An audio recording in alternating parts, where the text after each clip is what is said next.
What's up? We're here. We made it. I bought a space station. Now, my CPU on both my IRL and in the space station, both melting. So, you know, who knows what to expect today. I'm just happy to be here. The net was down, comms were off, everything was jacked, but we made it. It's good to see friends in the chat. What's up? It's been too long. It's been a hot minute. As you can see, some things. I got some stuff. I got a face now. Look at that. Right, face only an astral mother could love. Yeah, I'm really excited to be here, to be doing this. I'm excited to be back. I love doing this stuff. This is Karrino. This is Karrino's station.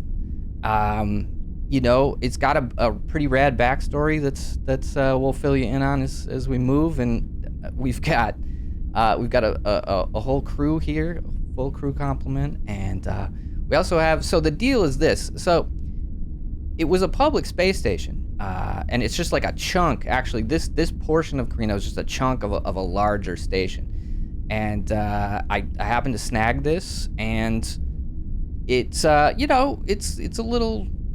It's a fixer-upper, we'll put it that way, and it's got this AI that we're working on right now, and we'll see if she pops up.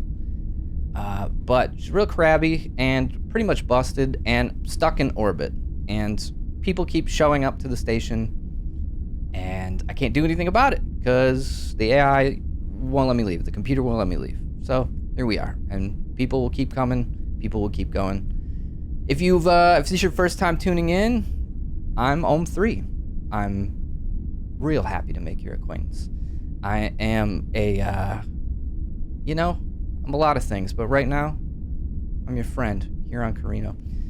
So, yeah, Karrino, we're gonna talk about a bunch of cool shit. We're gonna talk about all the stuff that we like to do, and we're gonna do it together. With the Ovoid crew. That rhymed. I want to say what's up to the chat before we get into things.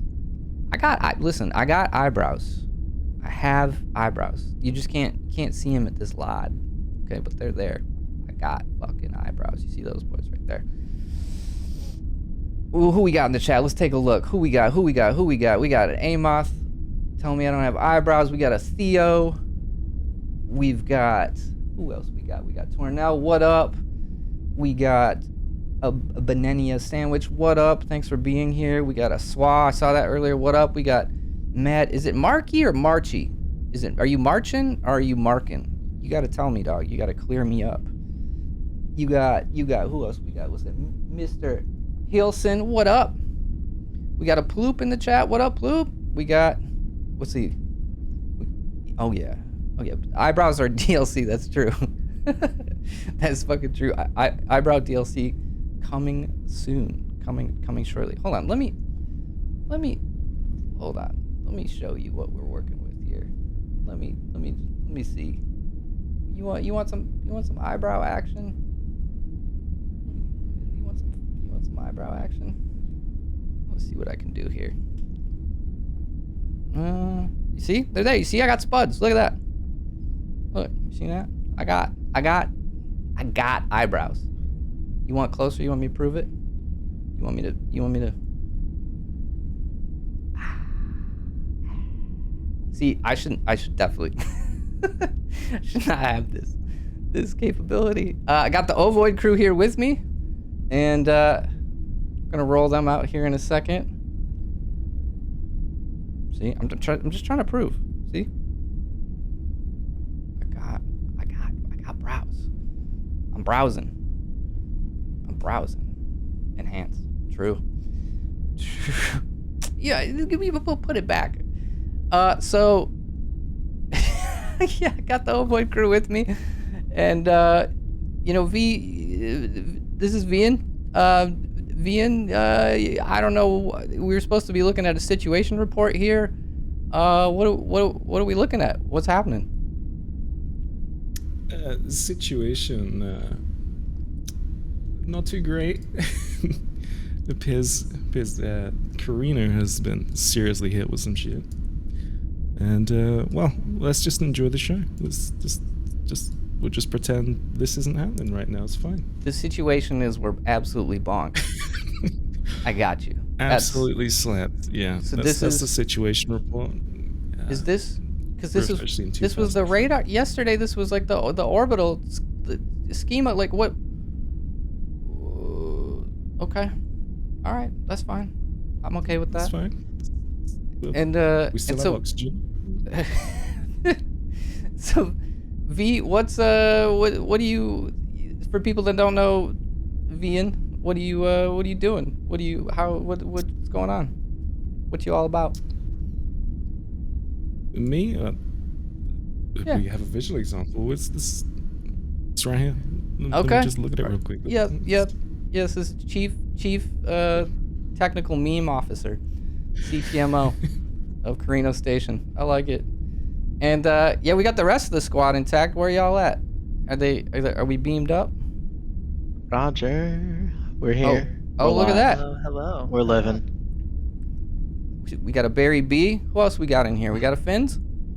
Hi, Oh, what's up, Fins? Hi. Good to see y'all. Yeah, we are. Wow. Well, yeah. I don't know. I mean, I don't know if it's good to see me, but it's good to see you. I mean, we are kind of stuck on this station, right? So, Well- I mean, is that? Well, I mean, you're here, but you know, it's fine. It's all good. You told me we were going like to some sort of like cool alien beach destination. Now I'm like fixing the toilets and getting out the push every once in a while. So We're gonna get there. I was promised a space vacation. You're like, let's go on a space vacation. We've been really busy. We've been working so hard. Now I've been stuck in the loading dock shoveling out like old like soda cans and beer and stuff for like a week now. Listen, the spacecation. I'm not lying. We're in space. We're in fucking space. I mean, we got space going on. I mean, I don't know if you look at this. Look at this. We're in space. See, you can't do that if you're not. You can't do that if you're not in space. I You know? just That's proof. I'm not gonna clean that refrigerator. Just I'm drawing the line. That's my boundary. I'll get No. I'll get That's an owner job. busy Yeah, I doing don't. stuff. Look, I got the my pay grade's not high enough for that one. the confabulator is busted. You know, I've been trying to get the mouse to hover all week. The mouse is just now hovering. I mean, I got stuff going on. I can't be this. So we've got this. Doing something like this, by the way, has been an extreme technical. There's a lot of stuff going on behind the scenes, and so yeah, like I said, if you're just tuning in, you see performance in and out. If we're chugging from time to time, well, this is both the space station and my computer clinging for dear life. And but stoked to be here. We are Ovoid crew. We're a crew of coders and artists and dreamers and life enthusiasts, and that I'll take that one. life Yeah. enthusiasts, and we're fucking obsessed with like music and XR and meditation and psychedelics and all, like just forward leaning tech. That's what we're all about. And so that's kind of the shit we want to talk about on the show. We're gonna have guests in the future. Starting next week, we have guests, and this week we're our own guests. So, you know, yeah, we just wanted to intro ourselves and you know dust off the station a little bit, see where we could go. And today we're gonna vibe and just kind of talk about some shit that we think is cool, and yeah, like try to get this thing going. So I feel like there is, you know, I feel like a claymation character right now. I feel like that's my fidelity right now is Aardman animation is where we're at right now, which is, you know, it's fine. But let's see what else we got. Let's see. I'll be able to show you around the station soon. This is all running live, and there's multiple cameras, and everything could get controlled. I mean, I can show you. Look at this. You see my profile? Look at this. Look at this. Ooh. Look at that. Look at that. Oh, look at that. Look at that neck.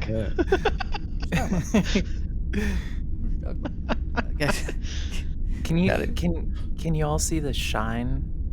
That was 20 minutes of me with some wax. That's my other role here. Is I shine. Get I the shine towel and Yeah. run it back and forth. It's an important like a job. shoe It's- shine. It is an important job. I mean, look at that. I mean, like dome polisher. Captain's gotta look sharp. Okay. Yeah, Captain's gotta look sharp. It's gotta look sharp. It's true. It is I'm- true. I'm catching in the chat that our writer is stuck in a maintenance shaft, so we'll get a team on that ASAP for sure. Which, We'll find out which shaft first. yeah. That might take a while.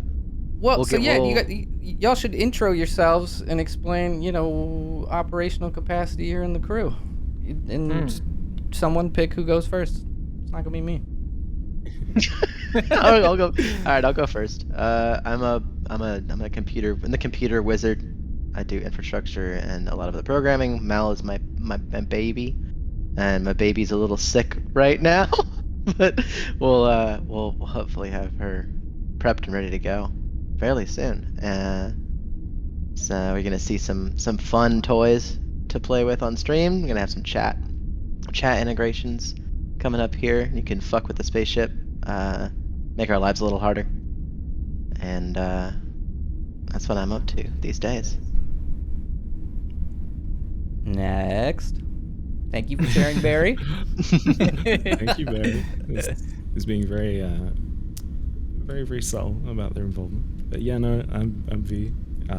I mostly do avatar stuff, but a little bit of modeling, a little bit of everything. Swearing at Blender a lot, hitting stuff with a hammer until it does cool stuff. Basically, it's more to it than that. And yeah, professional memer as has been previously established. You get paid for that? CTMO, Yes, Chief Technical yes. Meme Officer. Damn. Part of the job description. That's true. Yelling at Blender is also definitely part of all of our Part of the job description. Yeah, tell me about it. Hello. I'm Finn, and I wear a lot of hats. I would primarily describe myself as the meditation nerd on the team. I love meditation, and I love sharing meditation. And if you've been to a couple of our prior streams, that's been me and one of our avatars, and we'll continue to be the meditation nerd on the team and sharing meditation with you as we go forward. But occasionally I do clean the toilets, and I make V's life It's beneath you. harder with Houdini and and occasionally I shit post on our Twitter. So that's that's kind of what I'm up to on the team right now, amongst other things. But I'm really happy to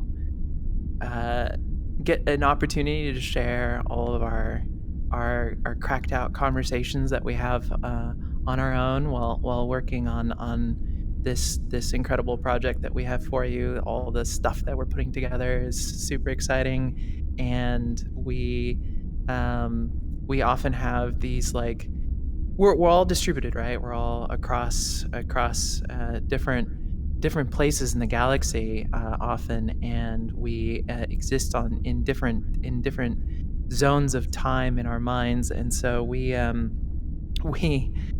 up very, very late night conversations in the galley, sometimes here on the ship, talking about all sorts of crazy things. And there's a lot of really cool, interesting things that are happening right now in everything in the world of virtual reality, of media, of shared experiences, of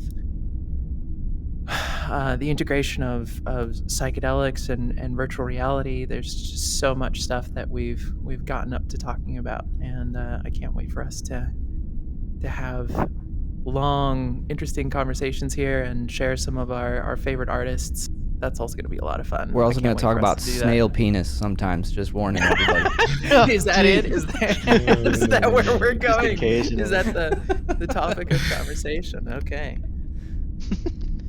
Yeah, that whole thing is really something that we kind of figured out by accident testing the stream. But yeah, snail has some business. Yeah, that was, and I blame Wikipedia for that partially. Here I am. Partially.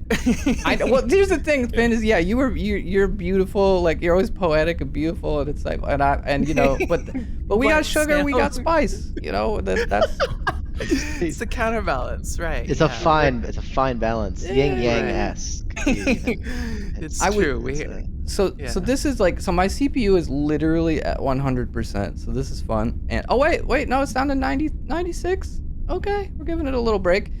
I don't know, you know, for the people out there, if you've ever tried anything that's like completely technical and cutting edge, but what happens is you labor over this thing for quite some time.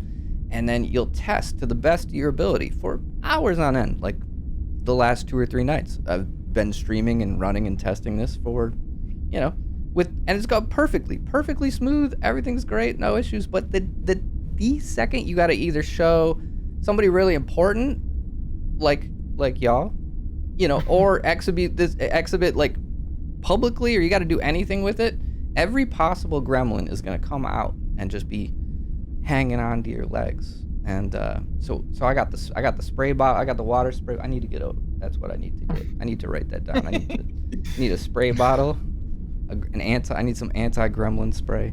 So we'll see. We're gonna do our best to make it through all this. Some of the stuff. So we got some cool stuff coming. Actually, there's this guy right here. The chat will actually be able to spawn objects in this matter replicator right here, and that's going to be really fun. And you know, we'll see. We're still fixing up the station, so who knows if that's ready next time or whatever. We got that on deck. That's pretty cool. And then, you know, we got snails incoming, but no, seriously, don't Google it. Don't Google snail peen. It is like, I can't unsee it. It like actually flashed. I'm not joking. It flashed in my brain before I went to sleep last night, and I'm thinking like it could be some sort of alien download code that is not. We don't want to perpetuate that. I think just the visual of it could be some kind of virus, cortex attacking virus. But you know, if you're curious, I'm not bringing it up because if I know. Hey, listen, Wikipedia. Wikipedia. The reason why it happens is I'm testing the stream to see what it looks like with the browser, and I went on Wikipedia. Maybe I typed in duck penis. Maybe I typed that in, and then it just took me to this page because they're gnarly. That one you can look at. That's crazy. That looks like a water slide. But then I scrolled down the page, and it wasn't just for ducks. The page wasn't just for ducks. All of a sudden, I'm looking at something that looks like. I don't even know. It looks. This is how we're starting. This is how we're kicking the show. This is the Karrino show. This is how we send it. I don't know what you thought this show was going to be about, but I mean, it really.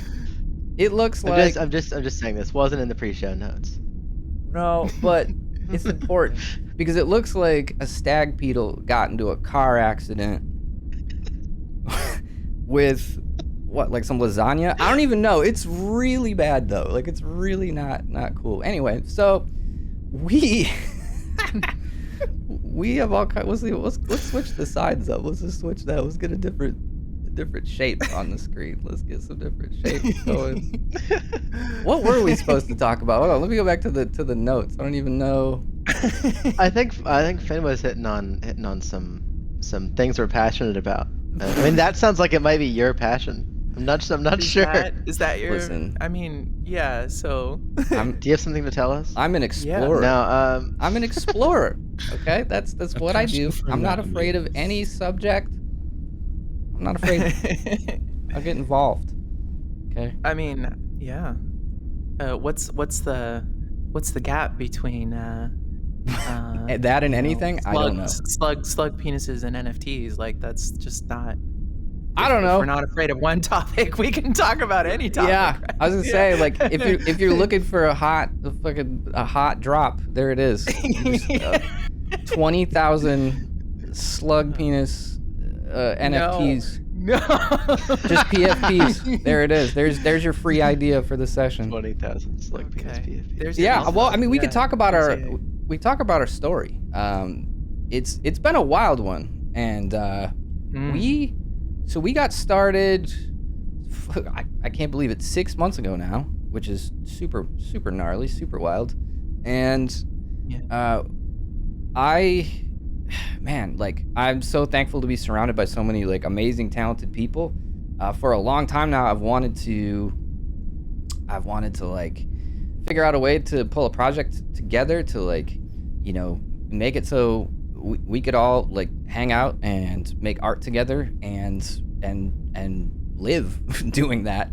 So, you know, Ovoid was born. So the idea initially was to generate these meditative objects and to make all of them completely unique and, you know, to represent this idea for this civilization, or this idea of the equilibrium, or the equilibrians, sorry, that are basically an immune system for the universe. And there's a ton of rich, deep lore that the idea is born from, and that we're slowly rolling out with Karrino here and everything. And anyway, yeah, wanted to create this all-encompassing art project where it's like we could, you know, people tend to focus on the crypto aspect of it, but it's by all means like not strictly crypto focused. Like we want to make sci-fi short films. We're gonna make we're gonna be doing music. There's all kinds of cool shit we're doing. So while that is a component of it, is definitely not.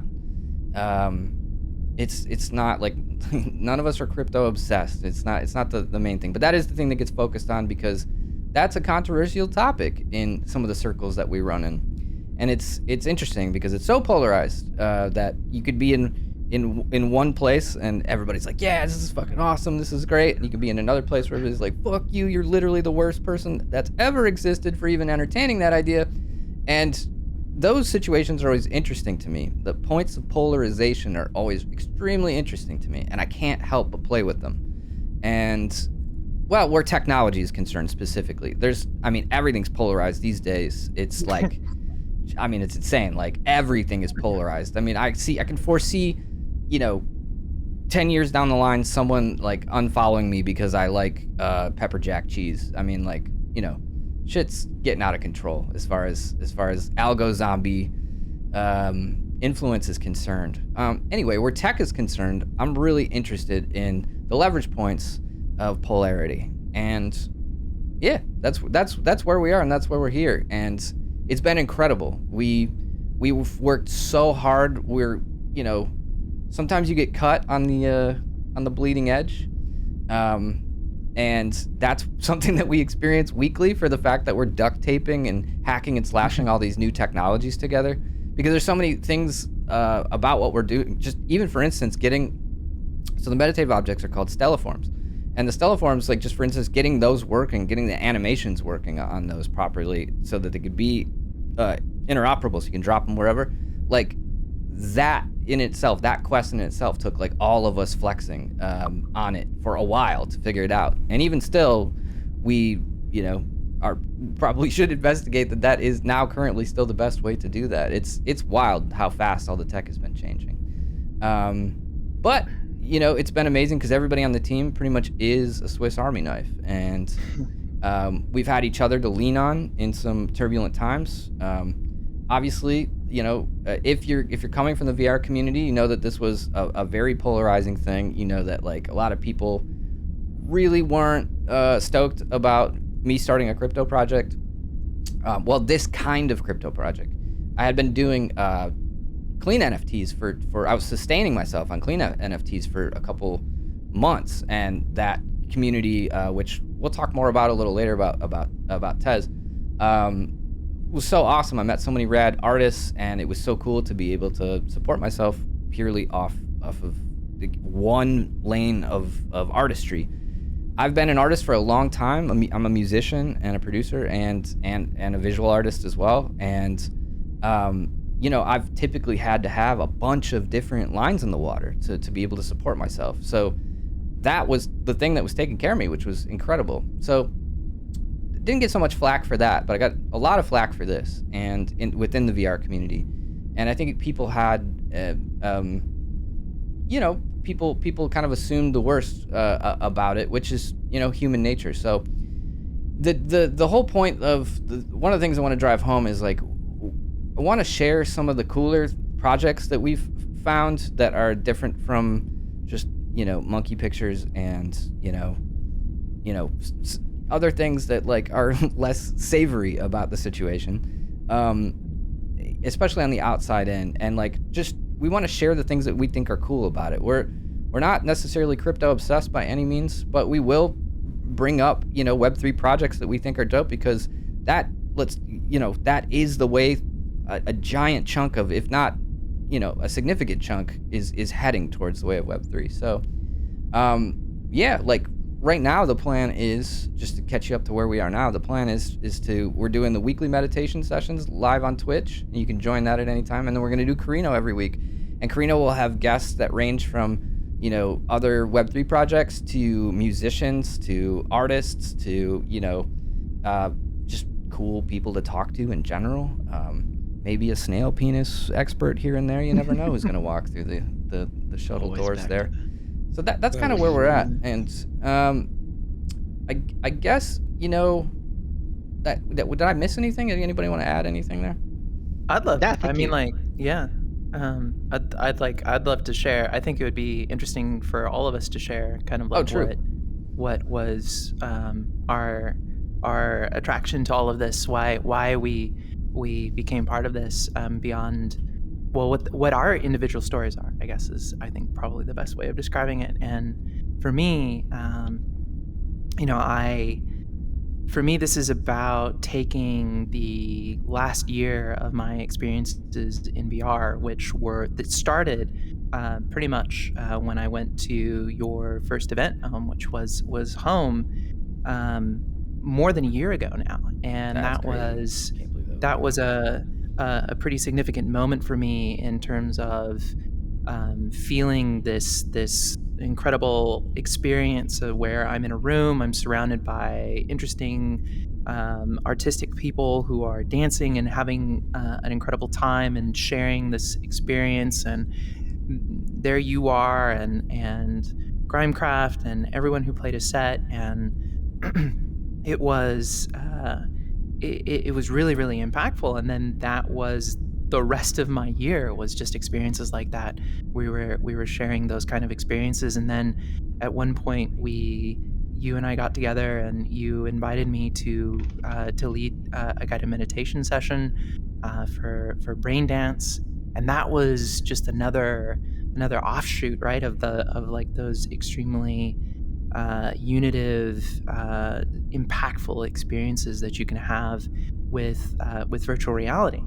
And that made me just a complete person dedicated to finding that experience. And part of what I think is special about those experiences is that they're experiences for the sake of experiences, right? They're not something that's being put together for a transactional utility, and people are creating art for themselves and to share with other people. Nothing is being driven by an algorithm, right? We weren't doing things back then because it was going to get us engagement on Twitter. It was because it was something that we found intrinsically powerful. Totally. And that's ultimately my personal attraction to Web3, right, and to decentralization, and this sort of this new wave of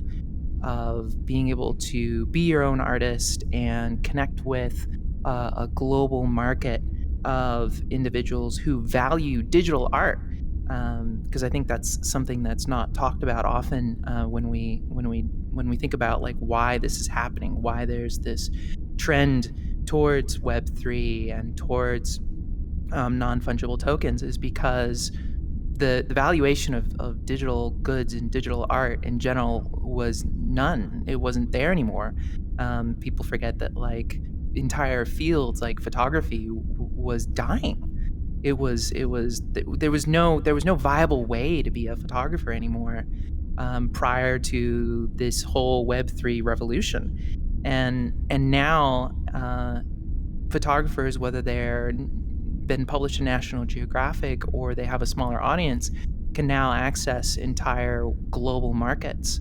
And those markets, those people, the collectors, the artists, the people who are seeking out art to collect, are valuing digital goods because there's essentially a certificate of ownership, and there's a sense of origin as well in terms of where that piece of art comes from and where it's been.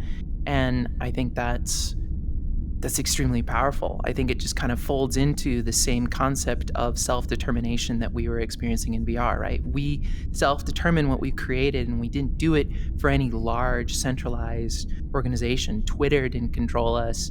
Instagram didn't control us. YouTube algorithms didn't control us. And so we were experiencing a sense of freedom, and that's all good. I think that's an amazing thing. But then there's also the tricky part of having to interface with the real world and pay your rent and obtain food and survive.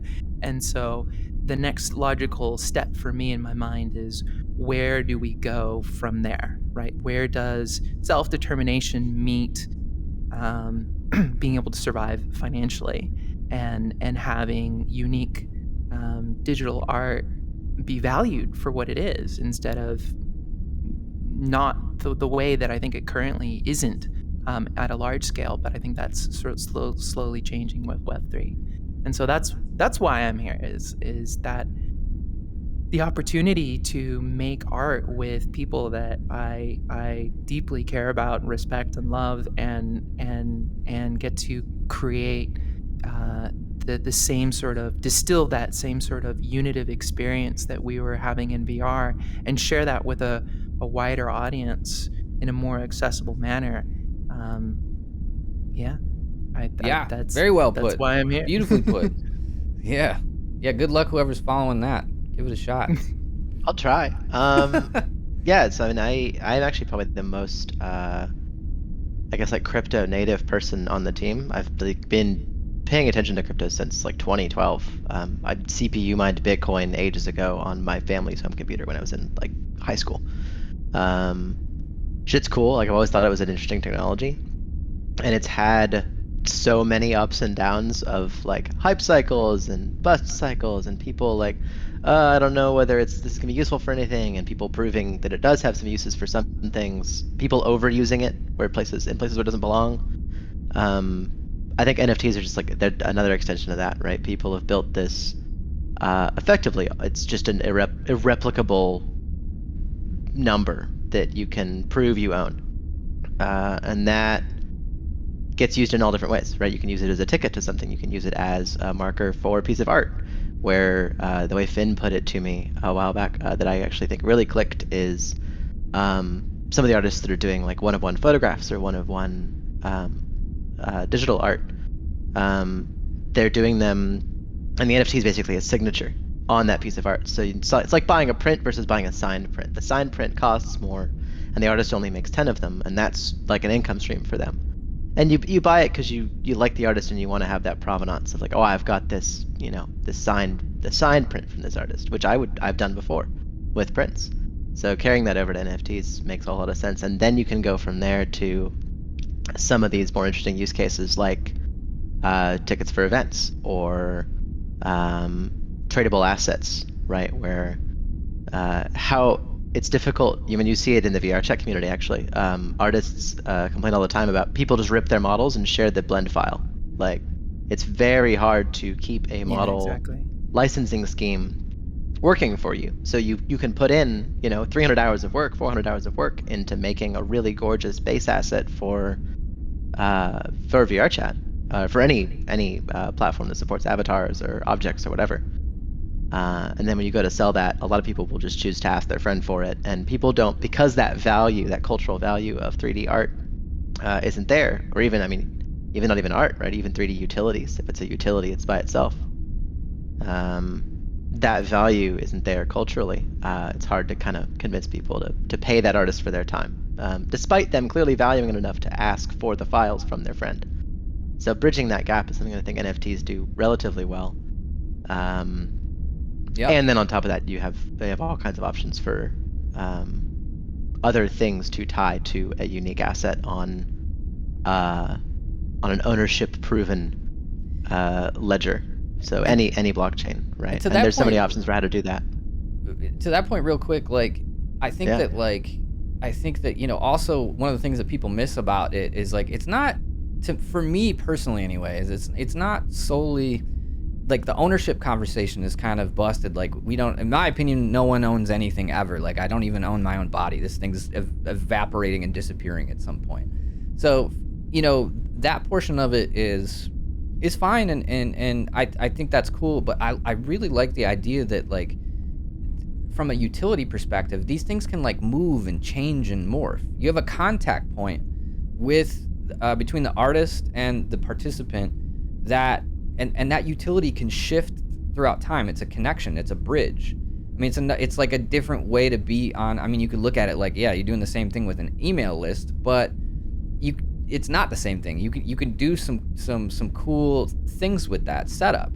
And I think a lot of people, if you look at it like a receipt, it's like, okay, well, this is a receipt that can also turn into a key to unlock a very specific door somewhere, and then that key can turn into a whole ass spaceship that you can go fly somewhere. Or there's so many things that you can do with this tech, creatively, that I think is like that's the power of it. It's the connect. In my opinion, it's the connection back, to the team, the community, the artists, and the what you can do creatively to, synthesize new experiences with those connections. That's what I'm interested in. I mean, and that's what's exciting to me. So yeah, I want to tap on that point real quick.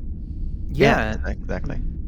There's so much. There's so much that's happening in this space that is brand new. That nobody, all these models in terms of how we experience art and how we value those experiences and how we share in those experiences as well. Entire communities forming around not just what the art itself, but the story that the art tells, the meaning that it conveys, the resonance that creates in other people, and the ability to bring people together around that vision, around that art, is something that I think is also happening in the concept of digital ownership, right? I think that's a key component. I agree with you. I agree with you that it's only part of it, right? Like some of the things that people are doing are playing around with like the immutability or mutability of art, in terms of like what happens if your unique piece of art is on the blockchain but then changes over time, and what happens with your unique piece of art that then, for example, gets burned on the blockchain and turned into something completely different. So both like the aspects of it being able to exist and not exist and change hands and be morphed into something different. I saw a really cool project by a queer artist in Web3 that did what they called polymorphic LGBTQ flags on chain. And so like the art doesn't exist separately, it's directly on chain, it's generative code, and you can own these like little individual components of LGBTQ flags that are polymorphically generated on chain. Really And cool. that's really cool. Those kind of projects are just sort of spawning everywhere. How do we, when you have this sense of global permanence, right? When your object is essentially referenceable and available at a global level, and still attributable to someone, then a lot of cool things can happen from that. A lot of mechanics, a lot of game mechanics, a lot of art as experience.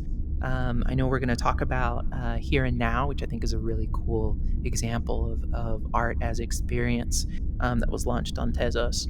Yeah, I would love to. I wish I could bring up the browser to show the experience, but we can talk about it because, with my CPU dying, I don't want to bring up another window for right. Yeah, I'd I'd love my to show computer a actually. little bit about that. But the other thing exploding. I would also just like to say really quickly is, like, I think there's such a really narrow, back to the conversation of like misperceptions.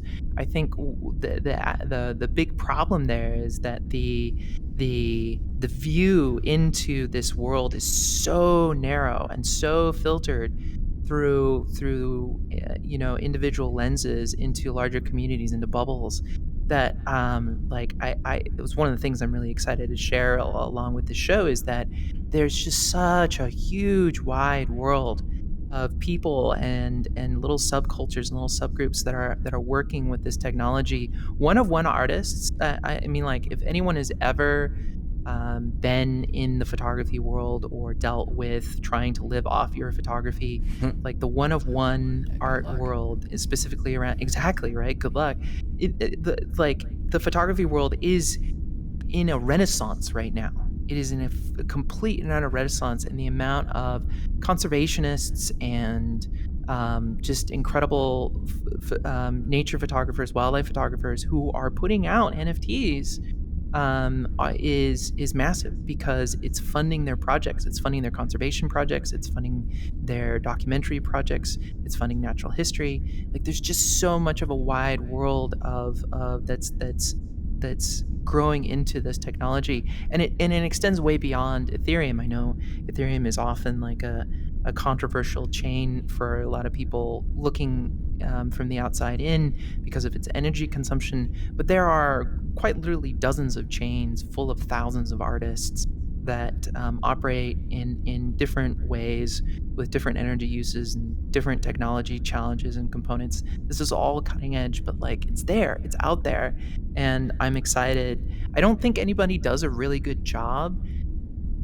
There's a gap. There's a big gap between people who are in this space and people who aren't. And the people who are in this space tend to not do a good job at conveying why and what and what's going on, and how powerful it is.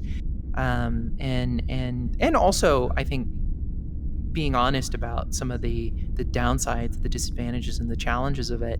I think that's also important to talk about as well. But I don't see people doing a really good job at conveying this to a wider audience, and I think that's an opportunity that I'd like for us to take advantage of, especially with this really cool show. So there's a lot of great conversation happening in the chat too, and There is. Yeah. I actually wanted to play off of that a little bit. B was talking about how the goal, right, is sustainable revenue for artists. That there's a lot of hype around specific projects that don't always provide a whole lot of value, besides, like, being large and getting media attention. Which, you can go and look into some of the folks behind those projects, and you can see why. But a lot of the underlying stuff that you don't see when you read the articles that are critical of NFTs, or you watch the several YouTube videos now of people spending 2 hours explaining why they're terrible, and never really diving into the people that are making not an insane amount of money, but a decent income off of their art for the first time, sometimes in their entire lives. And one of the funnest patterns, the most interesting patterns and useful patterns I've noticed been a part of, like, a bunch of internet subcultures. I would certainly consider the NFT space to be an internet subculture. Is that every internet subculture is mad at everybody for not understanding them well enough to actually talk about them properly. VR chat does it all the time. Like, VR people are so mad rightfully so, right? People who write these articles that are deeply critical of VR or deeply critical of just any embodied space at all, and not taking the time to come and hang out in the space. It's why stuff like projects like the PBS documentary that just came out are so important, because Joseph spent time to like show up and come to events and be part of the space and then talk about it. And that's what I think a lot of the media attention and talk around NFTs is missing, is people don't really participate in the space before they make judgments. They watch the big hype one. cycle, and they watch the negative impacts of it, which there are. Yeah, there's right? tons. And Tons that's part of being a good artist that is approaching this with a critical eye, is that you have to view it as a tool and use the tool wisely, and don't use the tool for harm, except that you also have to acknowledge you shouldn't divest yourself of the tool, because if you're not using it, someone else is going to use it, and it's not going to, like, at this point I think it's pretty clear, like, it's not going to go anywhere. No, some form in. of, I don't think it's going to look anything like it looks right now in a year or 2 years, or God forbid like 5 years. It's going to look completely different, because we're going to settle out to some kind of a steady state. But the point of trying right now is, if you don't try, you're not going to find out what that steady state is, and if you don't try with good intentions, you're not going to find out how to build that steady state in a way that's good for everybody, right? Yeah. A lot of what I see NFTs doing right now is like they're cutting out middlemen in sales of most things. The fact that you can go mint something. Here's a fun one from Tezos. The fact that you can go mint a piece of art on one platform. Yeah, to Amos' point, Joseph just hangs around all the time. I've seen him at like 6 events this week. But the fact that I can go mint somewhere in Tezos, and then if that platform goes down, if that place that I minted goes down, I can still have that piece of art and resell it, in which case you get royalties a year later on a different platform. That's some real hardiness that isn't there right now in digital art. You can have a Redbubble store that dies overnight. You can have you remember when DeviantArt account that you have to leave because when DA Hen shuts down. When Hen went down, one of the cool things about it, Hic et Nunc was the site that like I was talking about earlier, where I was able to sustain myself from that. And that site went down because it was basically run by one person, and they weren't really, I don't know, they had a fallout with their community, we'll say that. And then the guy just scrapped the project and bolted. Now, any other marketplace, you would have been just sore out of luck. You would have been done, like, because all my pieces were on Hen, but because it was on chain, and because, all that stuff works the way it does, there was literally a Hen clone up within, I think, like an hour. Like the whole site completely like retooled and redone within an hour, which because the site was open source. Yeah, right? The guy just stopped. exactly. He was like, I don't want to deal with running this thing anymore, but the site's open source. The community can pick it up and run everything from there, and it's been great. Right, the transition's been good. That kind of hardiness is another benefit. Did you want to say something? Yeah, I can jump into that for a bit. I mean, as well, there's also a competing marketplace running at the same time, selling the same stuff. So it's basically like what ends up being very good for the end user or consumer, because anyone can basically interact with that and make a marketplace for buying and selling art. As we have object.com, we have an out-and-out Hen clone at the same time. It's kind of interesting.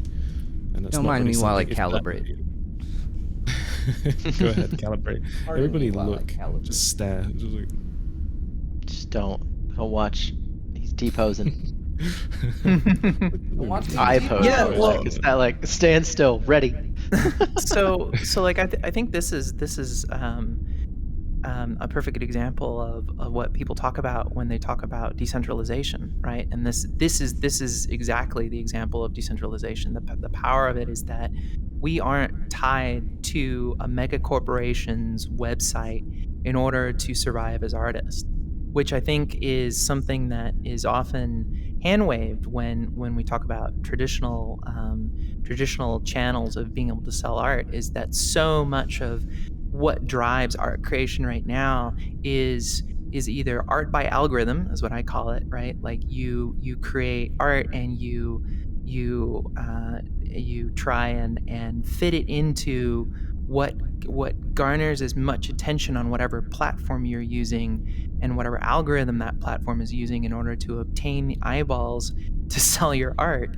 And you can see that. I mean, like, you can see that very clearly in YouTube, for example.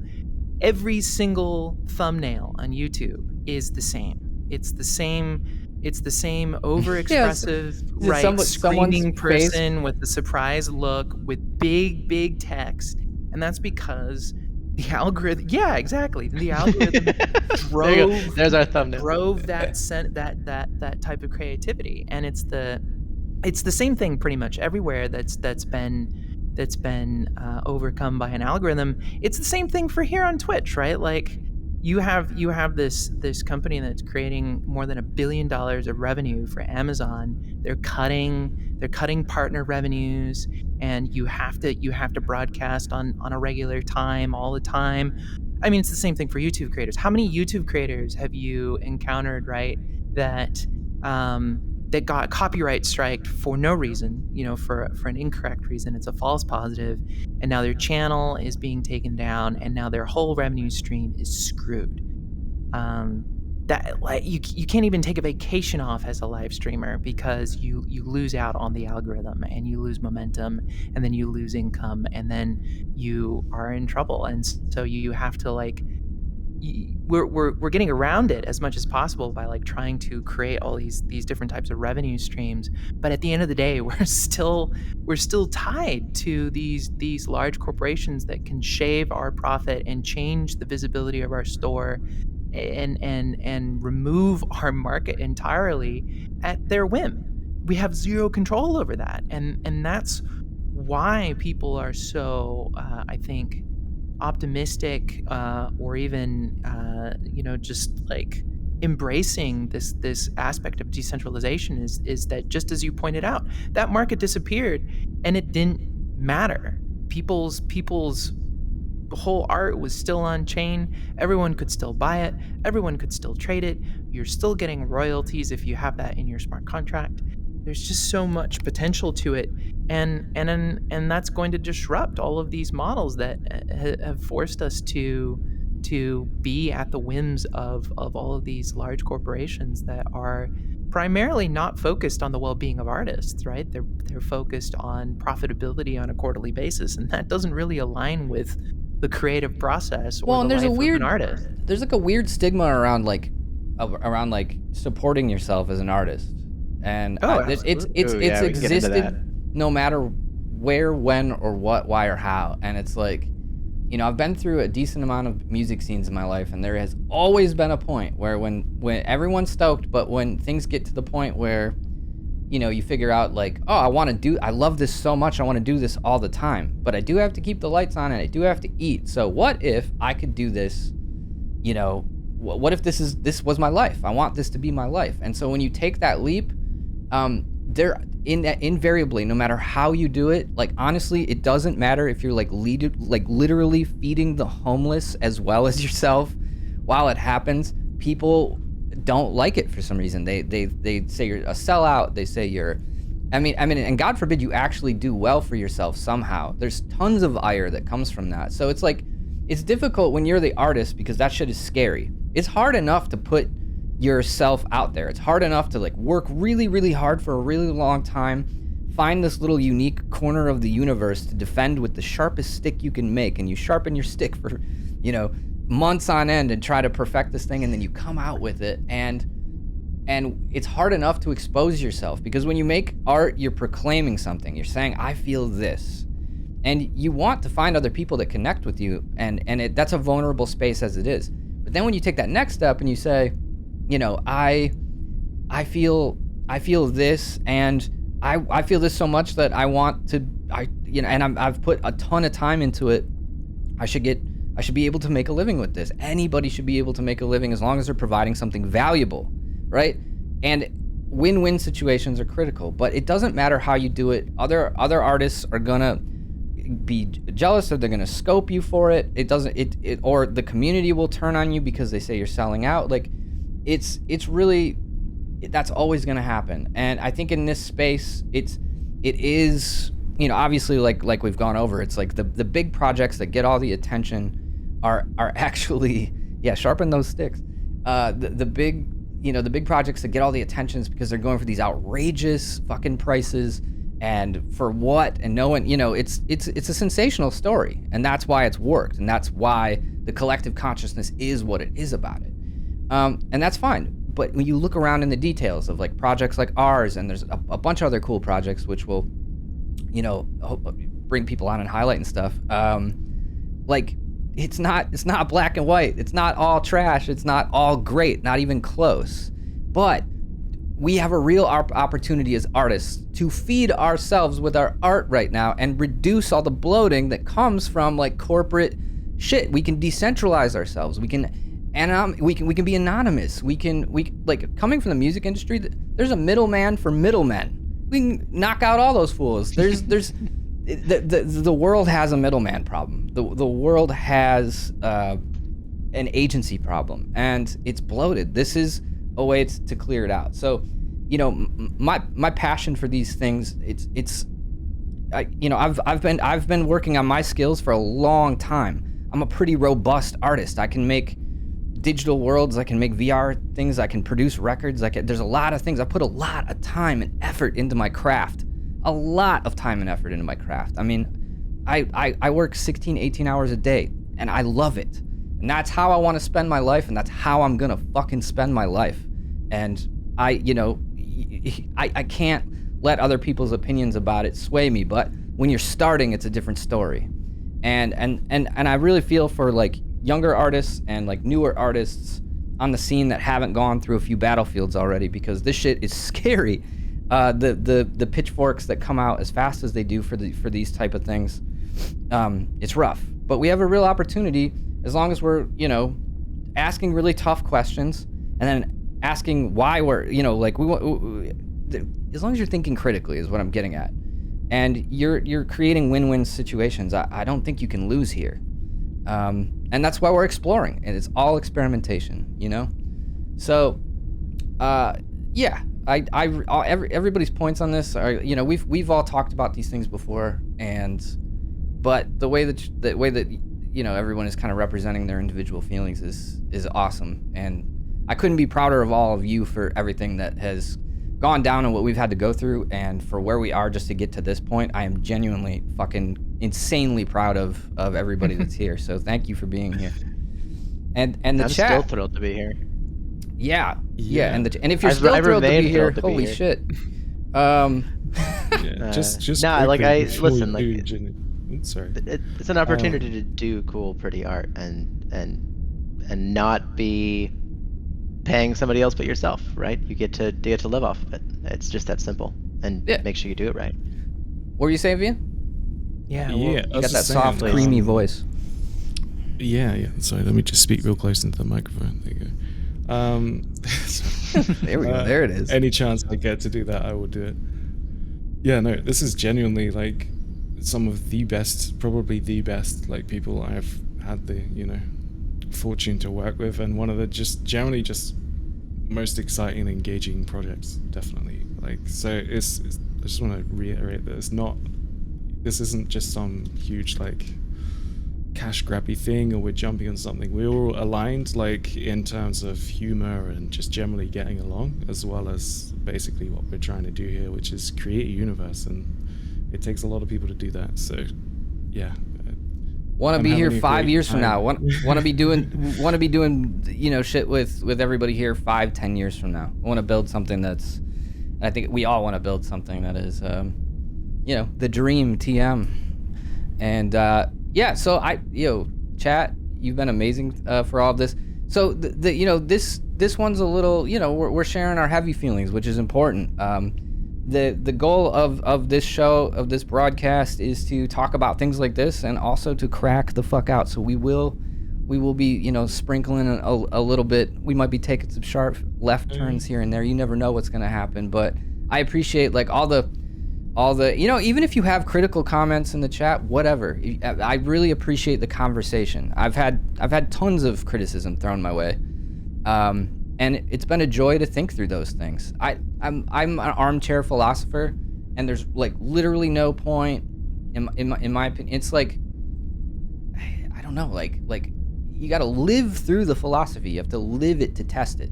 My mantra has always been to, focus on what you can control. With Om3, believe it or not, focus and control. All I've been saying for the better part of a year. It's been over a year. Fuck, it's been a year and a half now. And when things like this happen, or when projects like this, when rubber meets the road and you spend a lot of time and effort doing something and things don't go exactly your way, or you face some strife over it. I mean, I had to dig down into that philosophy, and I appreciate that a lot, actually, because the focus and control narrative was badass for me, because I realized that, like, if I lost respect from somebody, for instance, because I started this project, if I lost your respect, well, and I'm upset by that because you don't respect me anymore. I mean, that's really ultimately, it's my desire that I want you to respect me. I never had your respect. I mean, I don't own anything about any of that. I can't really put myself in anyone's shoes. But what I can do is say, like, hey, I borrowed some respect from you and then I gave it back, or you took it back, and that's in my control to create that meaning and that definition for myself, so that I'm not just fucking angry. Because when people, when you put you can hear all of the passion that we have, and you can hear, like, how stoked we are about everything, and when you put that shit out there, and people say, like, fuck you for it, or they, block you or forget you for it or whatever, it's so hurtful. You have to develop tools to create enough armor to be able to move forward no matter what, because that's what life's about. It's about surviving, and survival means something different for every single one of us. If you're an artist, I think you have to have artist armor. You have to have armor on, and it comes from your philosophical approach. And if you're jumping in the water in these new crazy technologically evolutionary times, you're gonna have to really, like, it's all in the mind. It's all in the mind. Last thing I'll say on it is, like, I do this thing routinely where I call it my breakfast of champions. I've been reading sports psychology books, and they're fucking awesome, because sports, like, I'm not, like, believe it or not, I'm not an avid athlete. I pick different hobbies. I've never been on a sports team. I've never, like, I did some competitive kickboxing. That's about it in my day. I've never thought about that, but I'm reading one right now by this guy who's like a insane Olympic sharpshooter, and he's gone on to treat other or teach other Olympic athletes. And everything he says about how to, like, shoot your perfect shot is applicable to an artist performing and presenting themselves. And I wish more artists were, like, aware that that's out there for them as a resource. That's why I'm saying it now, because it's helped me a lot too. Because, you do have to, this is, life is this big psychedelic knot. It's this big twisting, gnashing, ever-changing thing. And if you're not lined up, if you don't have some order to your chaos, intentional, as driven by your will, then you're kind of susceptible to whatever comes your way. That's my personal diatribe about that. Yeah, I agree with the artist armor. Like, you gotta really be steadfast and very solid in what you want to do, and there's so much that can influence that, especially when you're trying to intake influences from different media and different sources to make something cool, obviously. Oh yeah.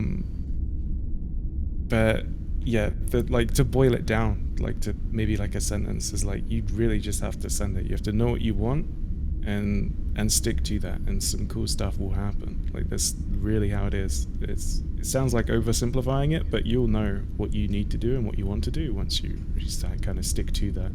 That's something I've learned in the past year, and it's gone a long way, and been able to achieve a lot more and do a lot more and learn a lot more, just sticking to, like, okay, I want to do this. This is how I feel about XYZ, and sticking to that. But yeah, it can do some powerful stuff. I try and impart that onto other people, and hopefully that sticks. But yeah, no, that's a really good point. Chat's talking about, like, also, centralization, and that's really so Yeah. Yeah, I've noticed though, it seems like old internet is starting to pop up here and there. The one isn't connected by like 3 companies. Exactly. That's the shit we need. 3 companies are kind of controlling the way everything is going. I mean, that's another like really rad outcome of all this stuff, So, yeah, it's some wild shit. By the way, I have Here and Now popped up, and I feel like I can bring it up. Speaking of cool projects, Hit it. y'all want to talk about that? Yeah, hit it. Yeah. Let's see. All right, let me. I got a whole spiel about Here and Now. I've been poking at them for a while. They're lovely. They're one of the coolest, I think, like artist collaboration events out there. Yeah, can we post the website sure. into the chat there to Yeah, somebody share slap with that. chat? So this, for instance, let me switch up. Yeah. I can actually see things here. Who knows the most about Here Now? I bought a ticket to this like a Barry. long time ago, but I haven't. Barry- I Barry- didn't follow. Barry- I do, follow up yeah. with it. Barry, hit us with Yeah. the spiel for Here and Now. Okay, so Here and Now is a project run by a guy who goes by Wide Awake Beats, or Beats for short. He's a Tezos community artist, and he's got experience running IRL live shows and events. And entered the Tezos space, started making connections and building community around it, like making friends in the way that you do, and started putting together these little art shows that the pattern tends to be that sorry, my video feed dropped there for a moment. The pattern tends to be that they collaborate with like 10, 15, I think 20 this last time for edition 4 different artists for the show.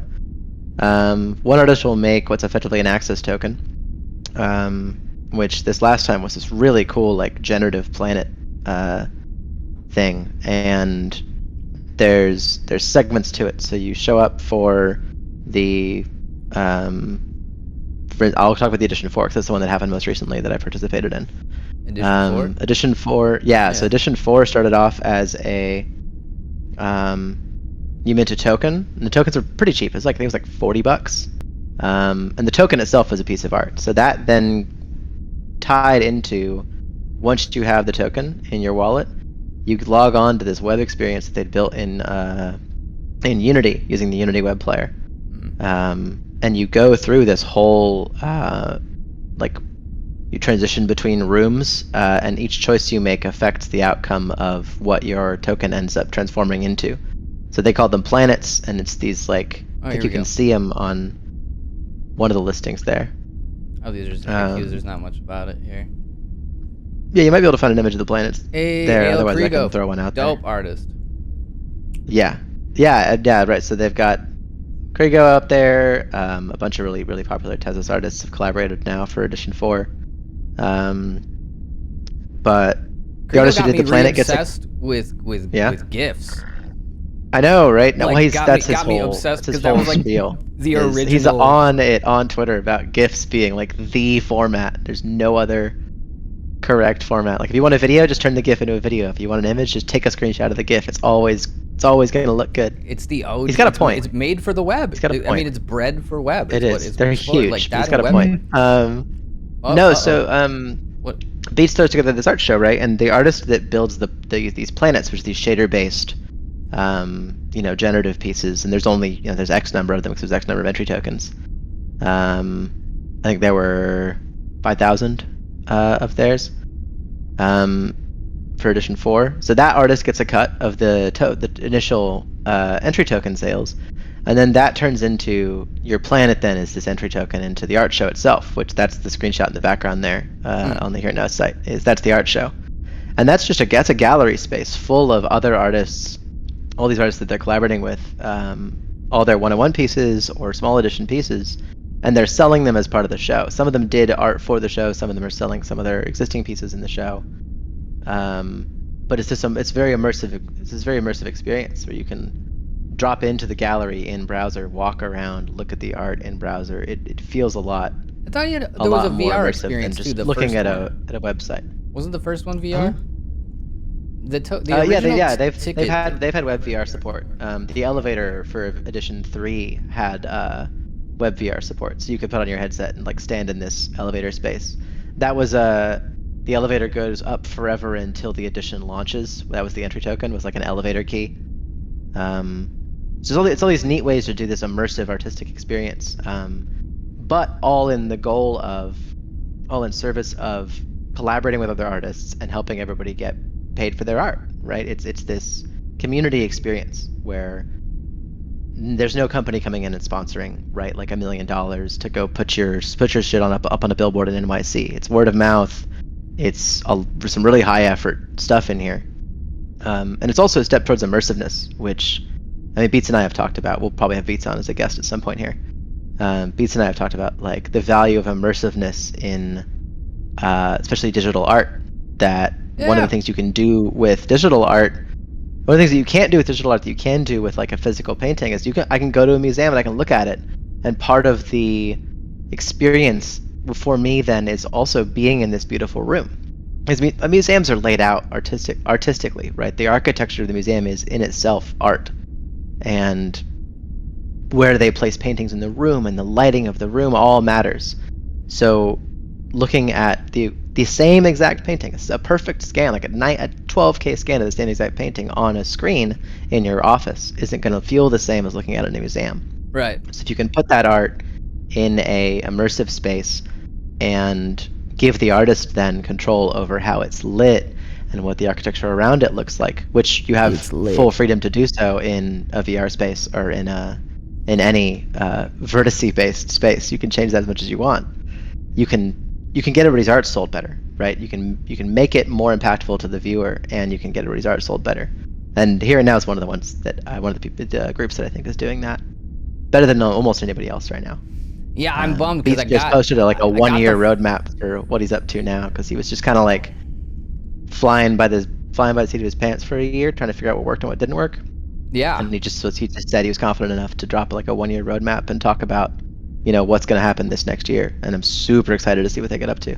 Yeah, this looks awesome. I'm bummed. Like I said, I caught on it really early. Like I got into one of the because it was one of the first like larger hen drops that I was aware of too. Like where it was like the tickets and everything, and I also liked, like, it was one of the first where you you burn your ticket and then it turns into something, and you can, it was one of the first that I saw doing that kind of thing on Tezos as well, and then also just like it's just all really high quality artists and high quality art. So yeah, if you're into that kind of thing, check it out. It's pretty cool. We all it's just like representative of some of the cool stuff that you can do in the space. Poke around, check it out, see if it tickles your fancy. Get yourself a fancy tickle. There's definitely a lot to be said for the web-based experiences. I feel like there's not really much awareness of people who we'll call it traditional VR, like desktop VR. Don't realize just how much is going on in terms of the web and what you can do, how powerful it is.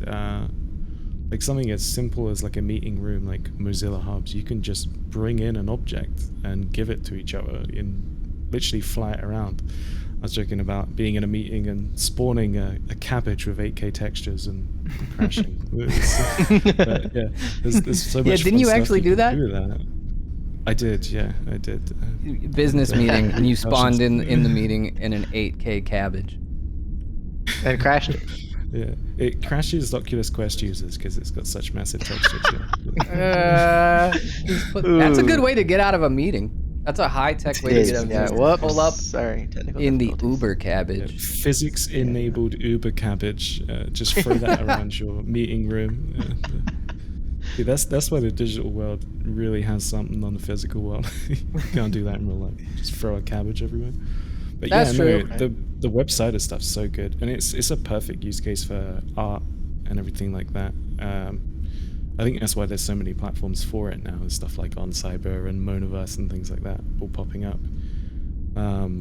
Because it's just great that you can just have a space to move around and put your art in. That's something we want to do. And yeah, some of them are 3D enabled too. So you can't mount it's quite difficult to mount like a 3D animated thing in real life. It takes a lot of effort, but with the digital space, it's a lot easier, and to have like impossible geometry and animations like we're doing with the Stellar Forms. So yeah, it's a very interesting thing. If you're remotely curious, I would really suggest go checking something out. It'll change how you think about VR a little bit, probably. It's true. I got a weird. I got this morning. Came across my desk here, and you could say it's a. We don't have any sponsors, but it's a message from. So Karrino's got also has a giant antenna array on it. You could see that while it was spinning in the beginning, and we pick up stray messages from time to time. Let's check one out. What do you say? Take a look. Let's take a look. Let's see what we got here.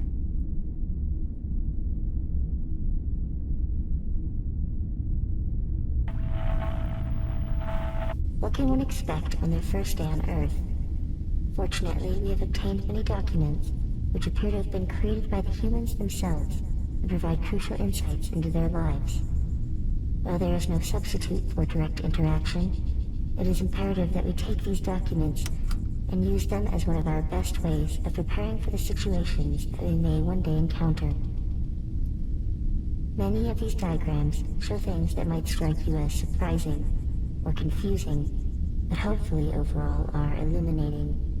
They appear to be from some sort of instructional booklets, or perhaps historical documents. However, it cannot be ruled out that their origin is military in nature. Our research has indicated that it is absolutely critical to not approach a human engaging in activities bringing together 17 babies all around in a circle. This figure appears to depict humans engaging in a sort of recreational activity. The human traits we are most interested in learning more about. Traits such as emotion, solitude, groundedness, touch sensitivity, hero worship, fear of chlorine, conception of an area known as outdoors.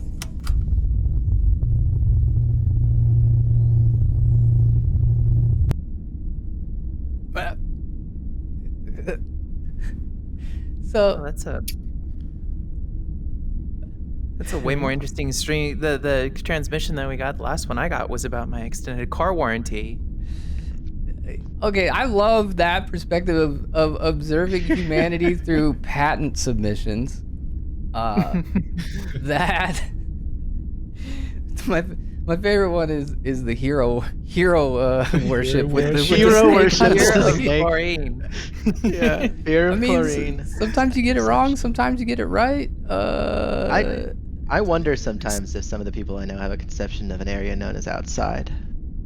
It concerns me sometimes. Yeah, that's weird. Do we? I mean, allegedly, the outside is the inside. Well, we've been in it for like an hour and a half. The spaceship, my computer didn't catch fire. The spaceship didn't catch fire. This has been amazing. So next week, same channel, same place. We're doing meditations on Tuesday with Finn on this same channel right here. What time is that at, Finn? That's 6 p.m. Pacific time. 6 p.m. Come by Pacific. on Tuesday. Yeah. New to meditation. You hear that or voice? experience. You hear that silky business right there? Yeah, come let that open up and bust on your whole system. Get all your energies all lined up with that smooth voice. And then we'll be back here on Thursday. We've got guests lined up next week. We've got some fun guests lined up next week. And then we'll have some more tricks up our sleeve too. The station, hopefully we'll be working on it all week, getting things moving, shaking. I mean, there's kind of a lot to be considered here. We got, it's a big place, as you can see. But we'll have some Twitch chat integration stuff. You guys will be able to spawn some objects right here. We're gonna have some fun stuff happening over here. We got. You know what? The stream didn't go down, so you didn't see it. You want to see the stream is borked screen? Too bad. You're gonna get it anyway. Look at this. Let's imagine something went wrong.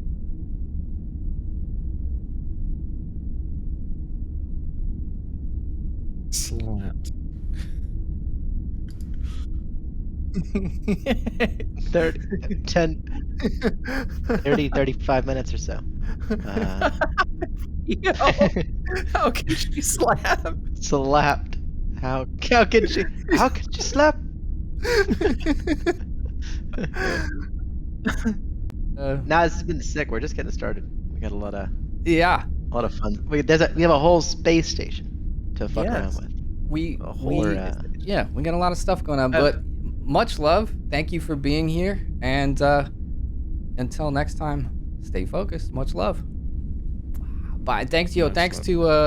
to Much love. big love to Ovoid crew. I love y'all to death, and yeah, this has been honestly one of the most fun things I've ever done in my life. So thank you so much. Love y'all. Thanks to the chat. Come hang out with us in Discord. Come hang out with us on Twitter. We're here. We wanna kick it with you. Come kick it with us. Much love. Bye bye.